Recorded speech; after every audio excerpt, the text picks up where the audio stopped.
There we go. All right, so tonight we're going to talk about ethics versus creativity and how you will be setting your own ethical standards in the design world and in the things that you do. And we'll take a look at some black and white issues and then some gray issues that you'll be making on your own and learning to set where your standard is. All right. Many, many years ago in a land far away, Barack Obama ran for president, and one of the icons was his hope poster. He ran on hope, and so this poster was produced. The campaign sold it, and it made a lot of money for the person that made it. And this person's name was Shepard Fairey, a street artist. Anybody know what a street artist is? Yes. What is a street artist? Mostly does art on streets. Okay. In Shepard Fairey's case, he mostly did wheat pasting in public places. Right. So, gets his stuff out to make a public statement in a public place. Well, the picture on the left is a photograph taken by a stringer for the Associated Press. And what stringers are freelance photographers that get credentialed, but they take pictures and at the end of the day hope to sell them to a news agency. And this photographer took this picture on the left of Barack Obama and sold it to the Associated Press. So the Associated Press said, thank you very much. It's a great picture. We're going to buy it from you. They pay the photographer, and the AP ran the story in the media. Well, the picture on the right is Shepard Fairey's interpolation of this photograph, where he added some styles and filters to the image, added hope and the Obama campaign medal there, and then sold this. So let me ask you your opinion. Is that okay?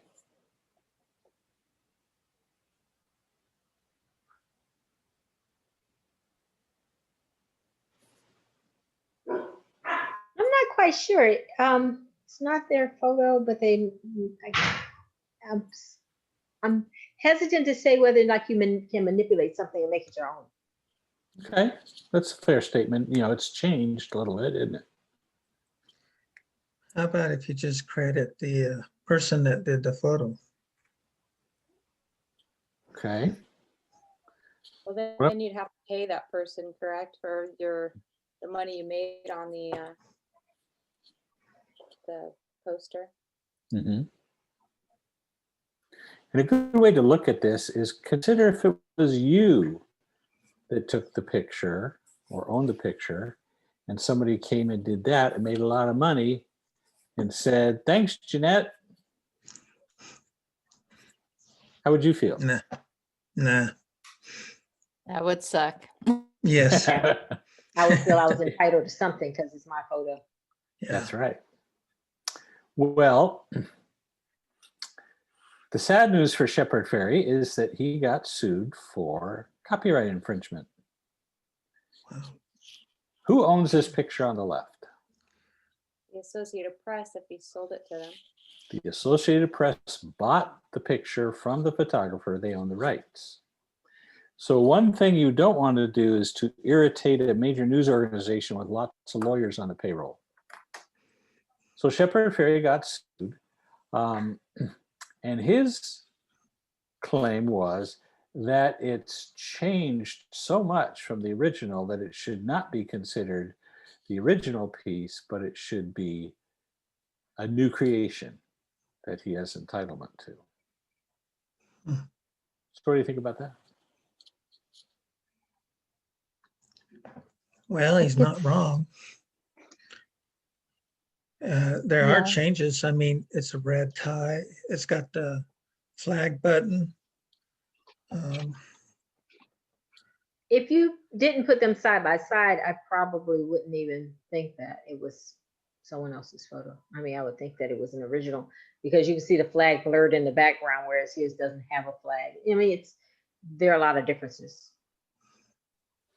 Now, I think you could say that part of the value and the appeal of it was the color scheme, the word hope.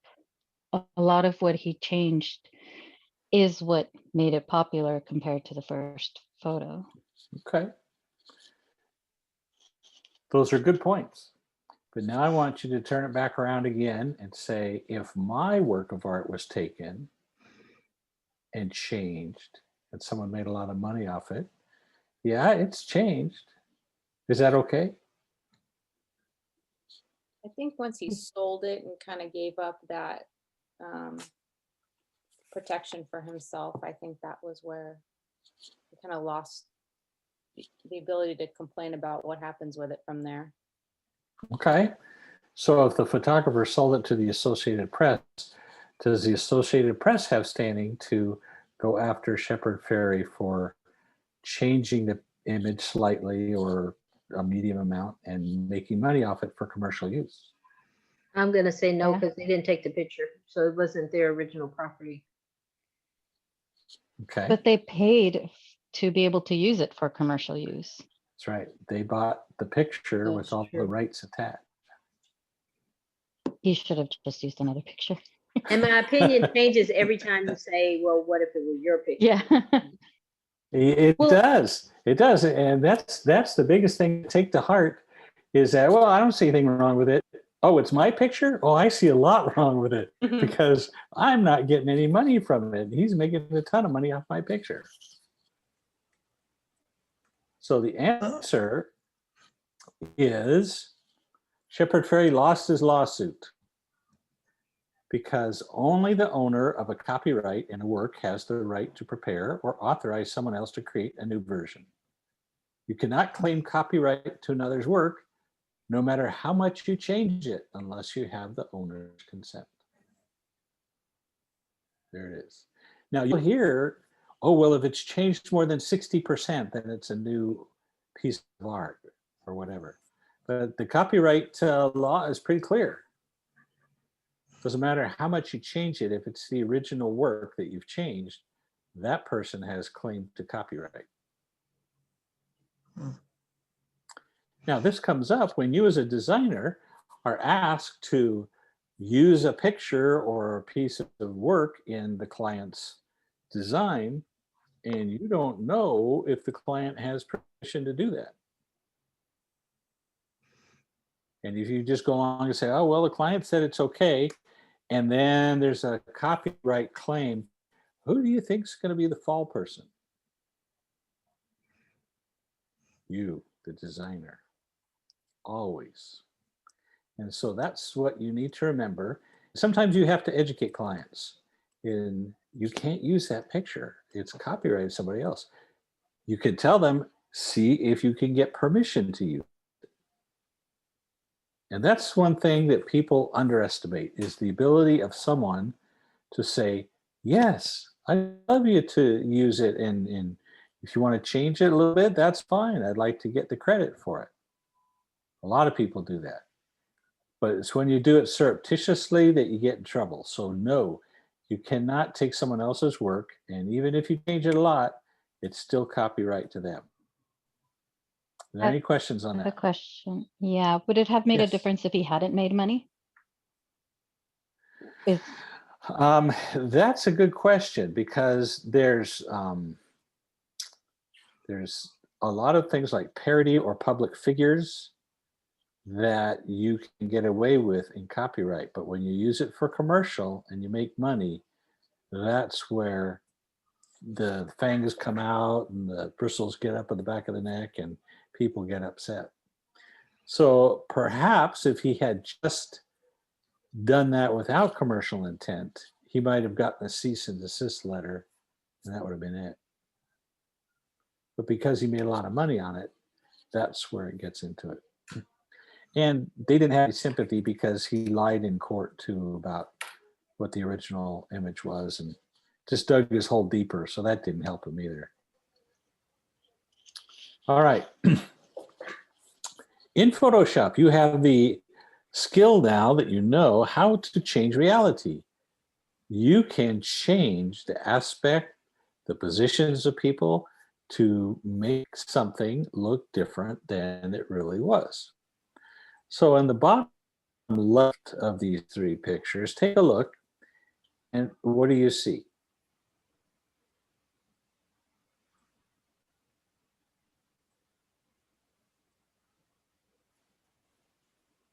Soldier kind of holding back a group of people or making sure they stay put.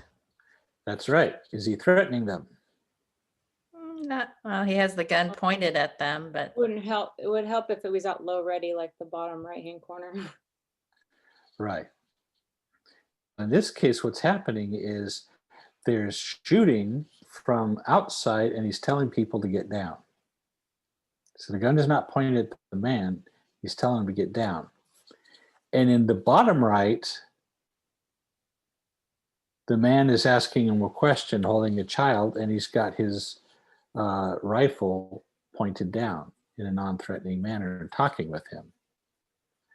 The top image combines these two images to make it look like the soldier is threatening the man with a child, getting an emotional reaction from the viewer.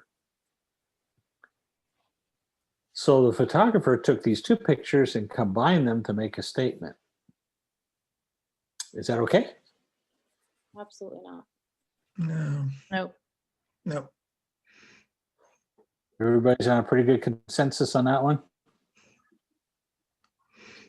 Absolutely not. And the way it got found out is they published the picture, but sharp Photoshop people like you said, hey, wait a minute, this guy right here is also right here. Huh, something's funny about this. And this head right here is also right here.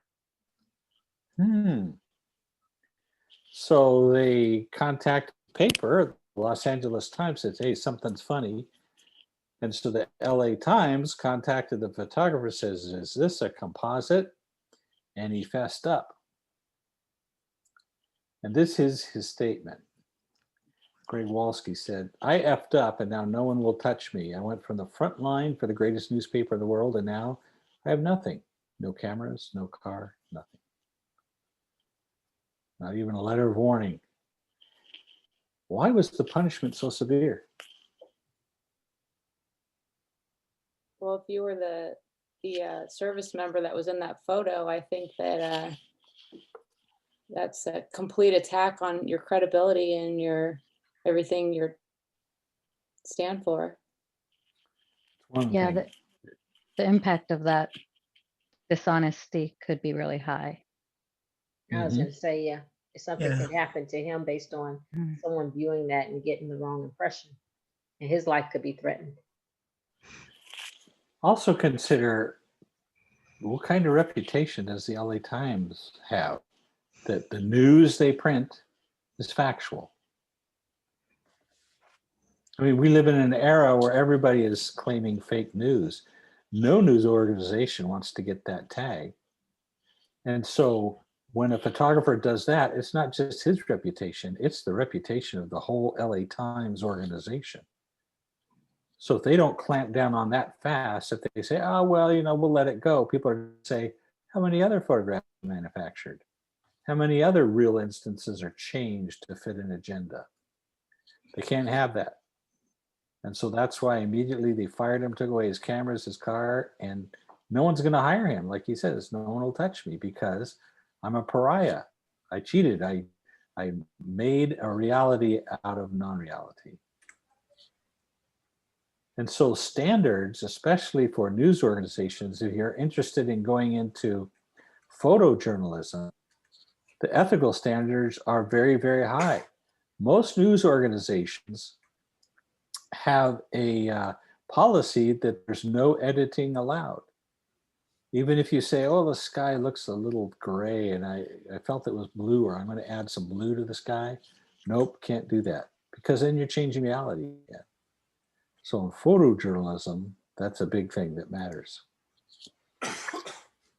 All right. Let's talk about advertising. And here is a Department of New York's poster about diabetes and bringing attention to the public of the problems of diabetes. And the mayor of New York City banned 44-ounce sodas. You could not get a 44-ounce soda.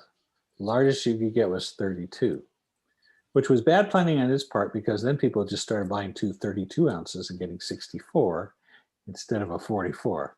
So maybe the thought was good, but it didn't work out. But anyway, his whole message was that portions have grown, and so has type 2 diabetes, which can lead to amputation. Cut your portions, cut your risk. And here's a picture of a guy with crutches in the background and amputated leg. So this is making a statement, correct? Now, what if the model didn't actually have an amputation?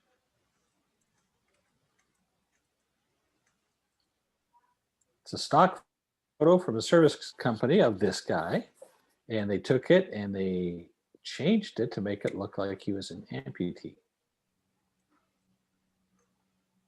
Do you see any problems with that? And if so, what are they?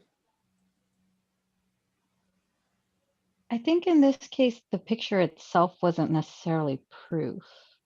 It doesn't, I think they're trying to depict something, but it's a gray area, but the picture not being true doesn't make the statement necessarily not true. They weren't presenting it as the evidence of it, were they? Well, yeah, they're trying to show that, hey, this guy drank 2 large sodas and he got diabetes, he lost a leg. That's the statement they're making by showing that this guy's got an amputated leg.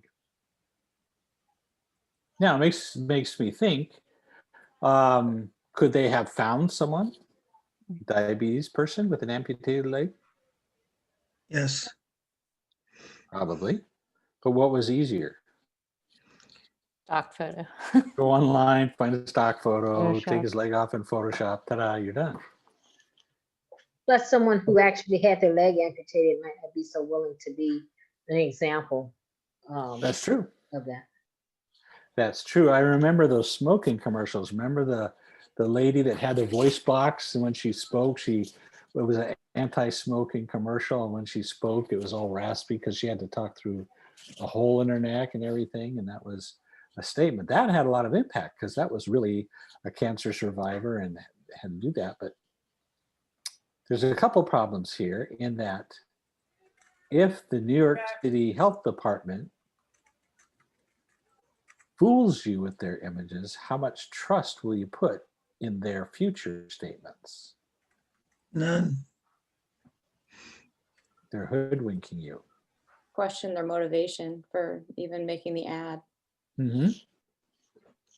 Well, here's the second problem. What if you were that guy?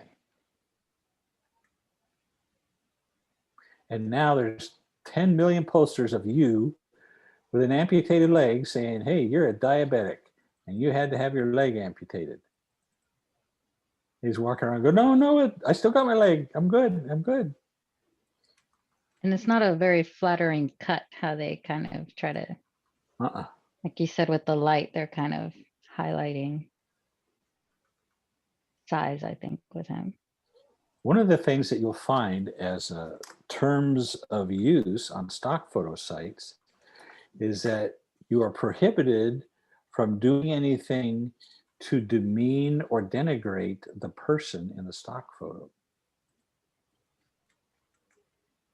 Those are rules for stock photos. So if you wanted to use a beautiful woman in a stock photo and then take out all of her teeth and put bruises around her and advertise her as getting in fights all the time, that would be demeaning the person, and that would be violating the terms of service, and the person would then have legal course against you for defaming them, which happened in this case. So not only did they lose credibility, but this gentleman sued. Rightly so. Well, it's typical New York. You have to understand how New Yorkers are. They're brash, they're everything. And so during the court case, their representative said, sometimes we use individuals who are suffering from the particular disease. Other times we have to use actors. We might stop using actors in our ads if the food industry stops using actors in theirs. Kind of a stretch. Yeah, well, the jury didn't like that. They lost big time. So they had to, the jury did not like the snarkiness there. So they I haven't lost. either. Yeah. So they Yeah. hadn't gotten authorization to use this guy's photo, in other words. No, they just bought the stock photo, then had their people take his leg And off. amputated his leg. Yep, threw crutches in there. And so when you're given a project design and they say, hey, we're doing a male baldness treatment and we want to use this picture of a guy. Can you remove all of his hair? Is that ethical? Probably better to find a bald guy. Wait, there's a few around, so yeah, that would make more sense. I'm So married to sometimes one. you have to be the voice of reason. You have to be the voice saying, you really don't want to get sued. Trust me. Find somebody that's bald that you can use. And again, you want to protect yourself. Now, what happens? What's your ethical standard if someone asks you to do that? What things can you do to protect yourself? And what is your ethical standard?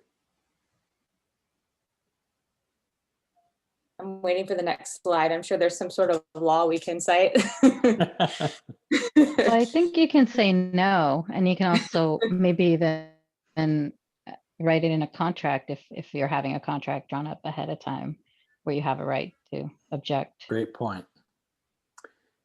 If you are working as a contract designer for someone, always include in your contract that images provided by the client, which is them, that they take sole responsibility for the copyright and fair use application of that photo.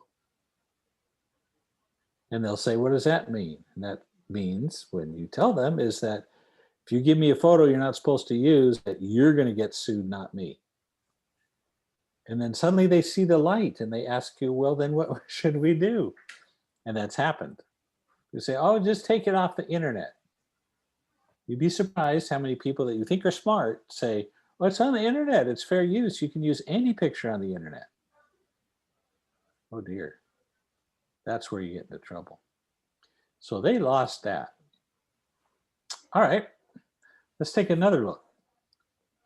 A lot of news agencies don't have full-time employees in the Middle East. So they use contract photographers, people who are there, they take pictures and then they send it in to them and then they use that for publishing. And so here is a picture of part of Palestine that is burning. So you're pretty proficient with Photoshop. Now take a look at this and tell me what you see wrong with the picture. The smoke looks like it's been clone stamped because it looks like it's the same. They just made it bigger, but you can see like 4 sections that look almost exactly the same on the left side of the picture. Yeah, It like it has a has. pattern. Yeah. It has. Well, as it turns out, there was a terrorist cell here that was shooting rockets over into Israel. So Israel retaliated by doing a targeted strike here, but they wanted this picture to make it look like they bombed the whole city. So if you have a little bit of smoke and it's not enough, simply clone the smoke and just add it over here too. Again, intrepid eyes like yours saw that, but they also see that there's duplicates On the in buildings. that picture on the buildings. Okay. So this is a dilemma for news agencies because they're not there. They can't tell. They get the photograph from the people on the ground and say, okay, we'll push it. And then they publish it. So that's not good. That hurts their credibility too. So what about this? This is a little different. There's very minimal changes in this. On the left it's a picture in North Korea. And this is Dear Leader in the front, this picture. And so they're having a parade. And these are the people on the left. What do you see that's different in the pictures? The left Well- picture has more people. I Okay. just see the Also- brightness. Yeah. Yeah, the snow And is also- whiter, isn't it? Yeah. Also a flag, and they have a building on the left side on that second photo. Mm-hmm. That's not in the first. That's right. There's also a column on the left, on the right picture that's not on the left. Oops, let me get here. Okay. So this was from the Korean press agency, North Korean press agency, and they do it to make themselves look good. In other words, we do not have dirty snow in North Korea. It is all bright white. Nobody would dare loiter in the back here. If Dear Leader's going by, they would all be up front wanting to see Dear Leader. So those people were taken out. And it's North Korea, so they probably really were taken out, you know. And then we have to give it the national feel to it by having the flag. Now those are little things. Is that okay?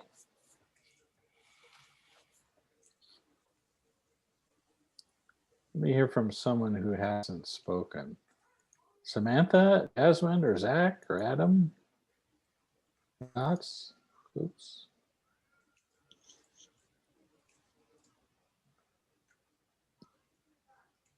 Well, Okay. I think they're just trying to show the world a certain perception of who they are. And whether it's good or bad, I don't know, but they have a narrative that they want to show to the world that not everything you hear is true. Mhm. They're really just trying to change the world and how they are viewed is what I think. Yeah. They're trying to make to them, everything is a political statement.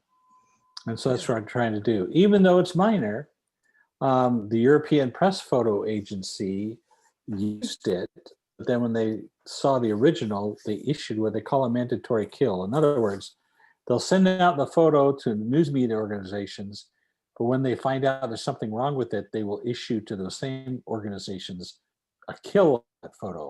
It means don't use it because it violates the European Press Photo Agency's Code of Ethics, which forbids digital manipulation. So even making this brighter or the contrast or whatever, you cannot digitally manipulate the photo. That's their ethics. All right. So let's talk a little bit local. How many of you have taken pictures at the zoo or SeaWorld or Disneyland? I Definitely. have. Yeah. Better, especially with kids. Billions of pictures. So you have these great photos of Disneyland or the zoo or SeaWorld, and you have a client that says, hey, we're having a convention here and we'd like to advertise some of the local attractions that people can go to.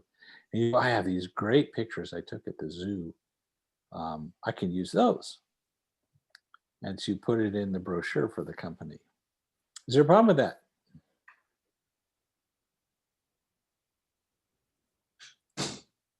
I'm sure there is, but I don't think so. You're 'cause I such mean, a cynic, it- Wayne. yeah. I mean, the only It's problems just- I can usually think of is if there's people that didn't agree to be in the picture, but There I'm you not go. sure what I'm not sure what Okay. else it could be. It is your photo. All right.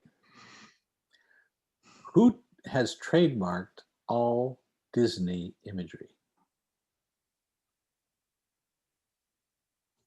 The Walt Disney Corporation. They own the trademark to all imagery. That means if you go and you take a picture of your kids in front of Cinderella's castle, you can keep that photo, you can put it on Facebook, hey, look where we went, blah, blah, blah. If you use it for a money-making venture, you're in trouble. Because they own the rights to everything. Even if you're on Highway 5 and you can see the Matterhorn off in the distance, you take a picture from the freeway, you can't use that commercially because that's Disney property. Isn't that amazing? Same thing with the San Diego Zoo and SeaWorld. If you look at your ticket, you'll see that photographs are allowed, but cannot be used commercially because they have to protect their brand. So let's say that you take a picture and there's a kid standing in front of Cinderella's castle. He's eating the corn dog from the Carnation Plaza, which, by the way, are the best corn dogs in the world. But this kid is puking, and you grab that picture. Do you think that Disneyland would be happy to see that photo go viral? No, because it would show that the kid got food poisoning on their theme park. Mm-hmm. And they have an image to protect. They want everything about Disneyland to be perfect. And so they have that right to control all the imagery taken on its premises and of its premises. Now, here's where people get into trouble. They go, Disneyland will never find out. That's the first mistake. Because Disneyland always finds out. The second problem people have is they don't ask for permission or ask for photos.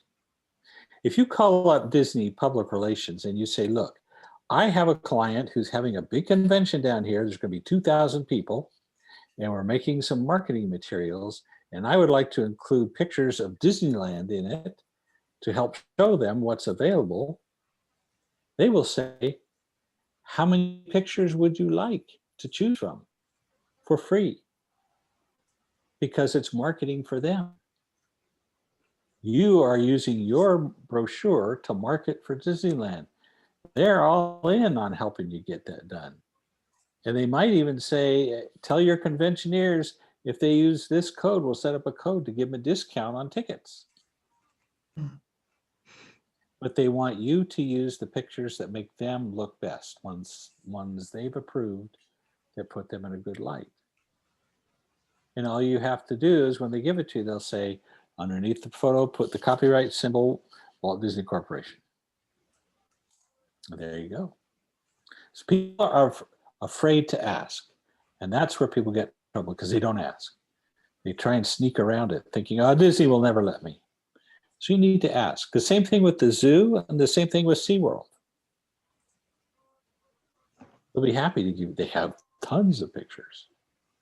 So be happy to do that. Let me tell you about a friend of mine who's a designer. He's a print designer, very famous guy locally. He designed the Metropolitan Transit System logo here, really big guy, but he doesn't do websites. But he had a big company client that did landscaping for hotels and other things, and they wanted him to design a website. And he says, I don't do websites, but being the caretaker I am of my client, I will get a website done for you. So he hired a web designer and they put together a website for this company. And everything's going smoothly, except for about a year and a half later, the company gets a letter from Comstock Images.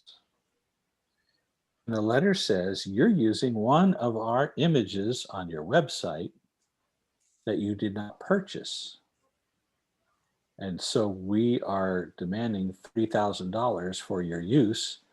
We figure that over a year and a half, your company is large, make a lot of money, that's fair compensation for you using our image in an unauthorized manner. So the company gets this demand for $30,000, and what do you think they do?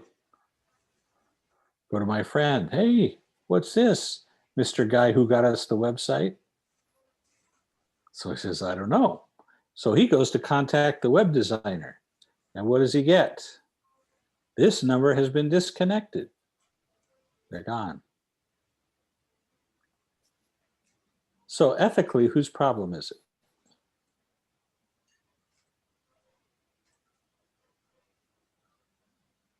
The guy who asked for web design, because if you can't find the other person, they're gone, it falls back on you. You're right.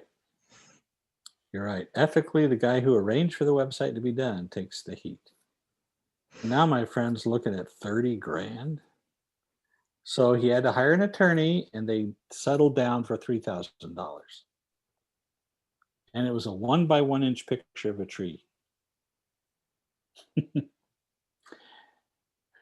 So the people that sell images, stock images, have people, all they do is search websites for use of their image without authorization. Actively searching, because that's their revenue. And so if you're using it without authorization, you're taking money from them. And so it's basically considered theft.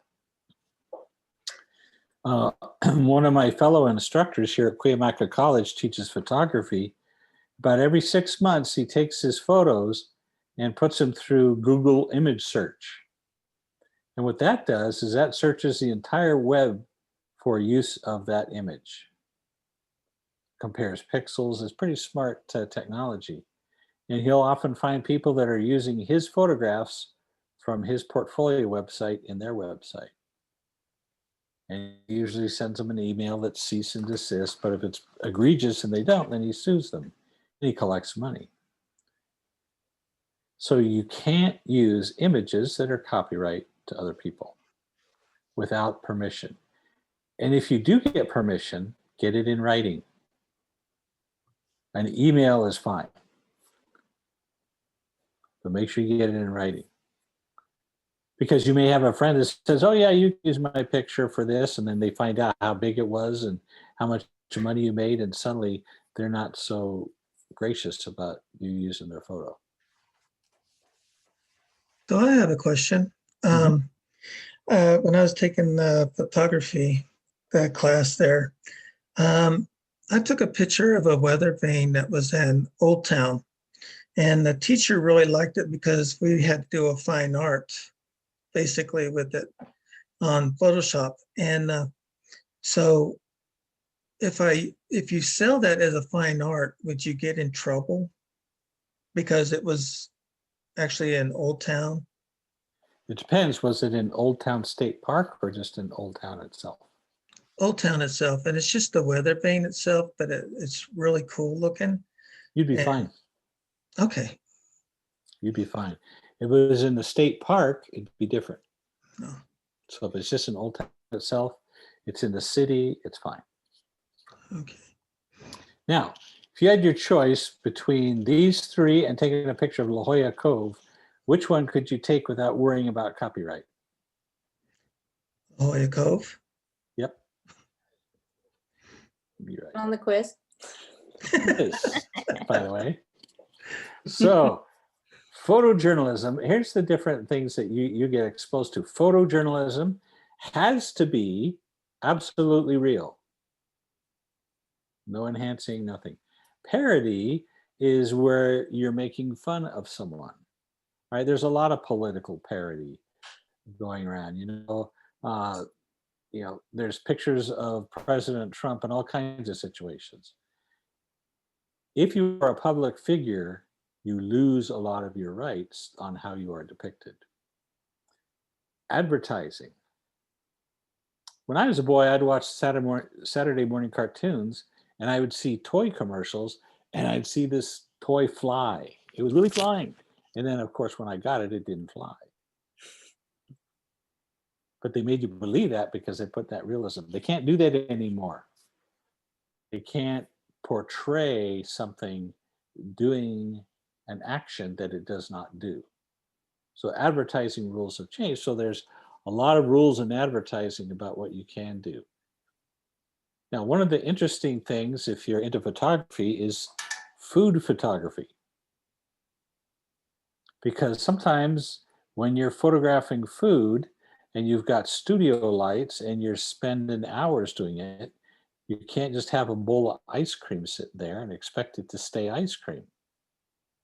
So they use lard for ice cream because it doesn't melt. That's okay. And I don't know if you've seen hamburgers on TV versus hamburgers in reality. Nobody wants to see a reality hamburger. They want to see the one that's on TV that looks nice. Fantasy is creating a fantasy image like you did with your surrealism. That's fine. Permission. If you get permission, get it in writing. Now, fair use is something that a lot of people do to allow you to use their images in a free manner. There's sites like Pexels and others that have fair use photographs. In other words, you can use it and you can use it for commercial or non-commercial. People being generous and using it. So that's fair use. If you look at Wikipedia, most of the images that they use are fair use. So you could use those because they have a fair use distinction. And know about copyright. If you take a picture, how do you copyright it?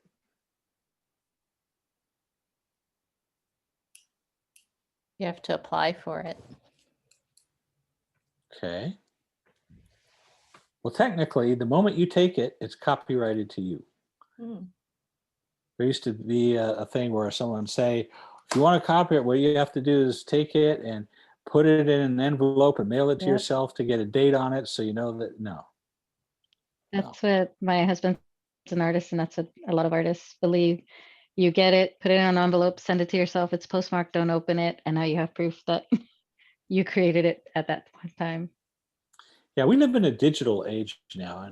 And if you open a picture in Photoshop and open the window for metadata, embedded in images from digital cameras are metadata that tells you the date, the time, the location, the f-stop you used, the shutter speed, the kind of camera you used. And so that's all in there. So once you take it and keep it and have it, it's copyright to you. So you don't have to mail it to yourself. You can save a 50-cent stamp now. Oh my goodness. All right. Do the ends justify the means? Here's the University of Wisconsin's undergraduate application. Now, actually, the University of Wisconsin is a diverse university, but this picture as it stood was not diverse because it showed a section of a crowd of all white people. But they wanted to show diversity in their student catalog on the left. So what did they do? Photoshop Put that guy in there. a black guy. Yeah, they photoshopped the black guy in there. Come on. You know, it's very common to do that because they want to show that they're diverse and their demographics show that they are diverse, but that picture didn't. But we have to show that we're diverse, so we're going to fool people. What do you think that does to your reputation when it becomes obvious that that's what it is? It taints it. Seems phony. Any claim that you have of being a diverse university goes out the window because why would you have to lie about it if you were? So this is a terrible example of lack of ethics. You don't do that. You just don't. You're changing reality. There's nothing wrong with, you know, showing a crowd of people. But if you want to show diversity, go take a picture of a diverse crowd. So that's a no, by the way. All right, what about political purposes? In the political realm, there were people saying that President Obama was anti-gun. And so to disprove that, they rolled out a picture of him on the shooting range saying he's not anti-gun. Look, he sports a shotgun, he goes shooting, he's fine. But again, sharp-eyed people like you were looking at that.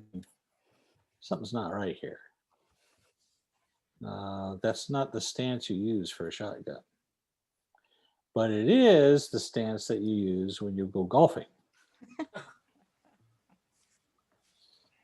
So in an effort to quickly respond that President Obama was not anti-gun, they had to put something together fast.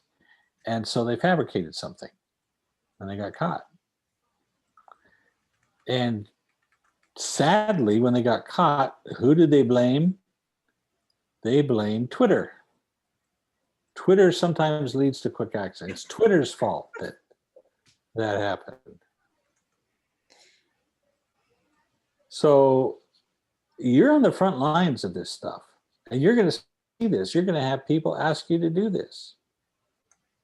And you have to have an ethical standard. You have to learn to say, I'm sorry, my standards don't allow for that. You'll have to get someone else. Or if you're working for somebody and they say, do this, say, are you crazy? Do you want to lose your company when you get sued? It's nuts. So yeah, that happens in real life. So while you're in this course, you do not have to follow these copyright guidelines. Students may incorporate portions of copyrighted materials when producing a project for a specific course, like this one. So if you wanted to include Disney all in your surrealism image, you could do that. You're exempt from that because you are a student in a specific course. The other good thing is that you can perform and display your projects from the course that's containing copyrighted materials and use them in your portfolio, or use it for job interviews or supporting materials for graduate school. Because as a student, you have certain exemptions from copyright. So take advantage of it. Now, the reason they do that is because they don't believe you're going to use it for commercial use. You're using it for a school project. So that's why that's there.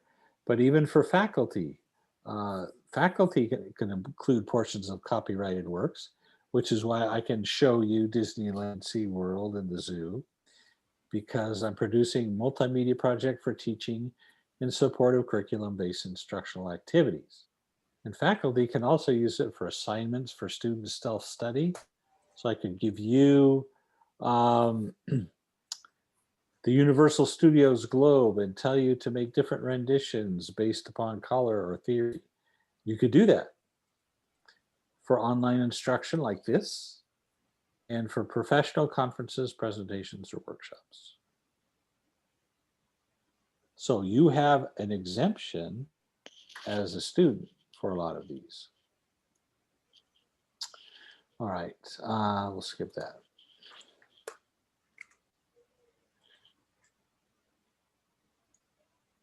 Is there any questions on copyright and fair use? Let me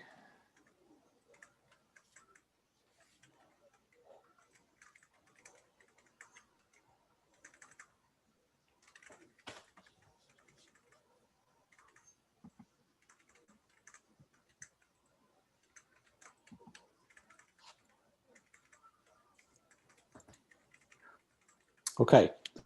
So one of the things that you have to do when you start your design ethic standard is to decide where you're going to draw your line. You say, I'm going to draw my line here. If I get a job and it falls below my ethical standard line, my standard is not to do that. Or my standard is to tell the client, I can't do that, it's illegal, here's why. But you set your standard.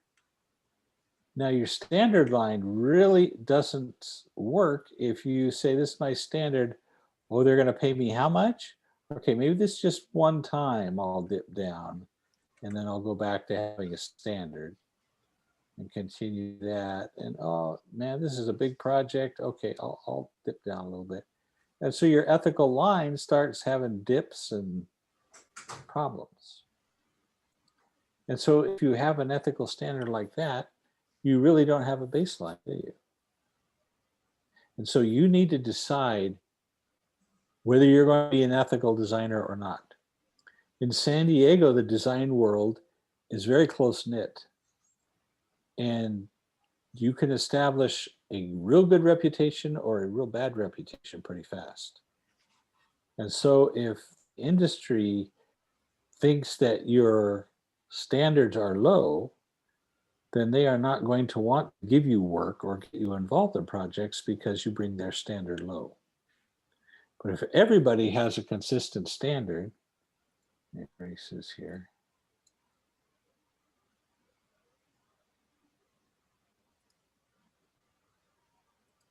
If everybody has a pretty consistent standard, and they know that you're ethical and that's your standard, then you can trust that they give you work and you're not going to mess them up. Unfortunately, my friend's web design company didn't have that standard, and it burned him. But true to form, like so many, I got a computer, I'm a web designer, they went out of work because they weren't ethical. And if you're not ethical, you won't get work. So set your standard, know where you're going to be, so that when you get a questionable project like the University of Wisconsin catalog, it's easy for you to say, no, I'm not going to do that. That's unethical. That doesn't meet my ethical standards. And it really comes into play when you're a starving artist first starting out. What do I do? So when you have questions, that's when you turn to a mentor or call me and talk to me about it. Run it by someone just to clear your head. Because if you get paid a lot of money for a little project, then maybe there's something wrong with it. And it will always come back to bite you, the designer, because they will say, my designer did that, I had no idea, and you have no proof that that's not the case. So you want to set your ethical standard. Any questions on that? Thoughts? Be fair, be nice, and consider if it was your work. Would you feel right about doing that? That's always the best thing to do, is put yourself in that place. Would I want this done to me? And then you can do that. All right, so let me take a look at this quiz that we can go over.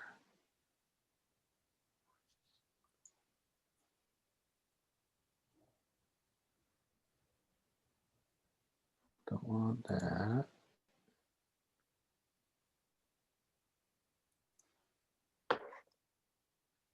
All right. Is anything, every picture on the internet fair use to use for commercial purposes? No. No. That's the right answer. What about altering images of people that puts them in a bad light? Is it okay if you took or bought the image? No. No. Oh, Okay, we'll cover that one. Okay, your boss or client tells you to use an image you suspect might be copyrighted by someone else, and you don't have permission to use it. What should you do? turn it down, don't use it. Okay. Ask If for- your choices are refuse to use it or notify your boss or client in writing that you suspect that you need permission from the image owner to use it commercially, which of those two? Notify me in writing. Yeah, Yeah, there you go.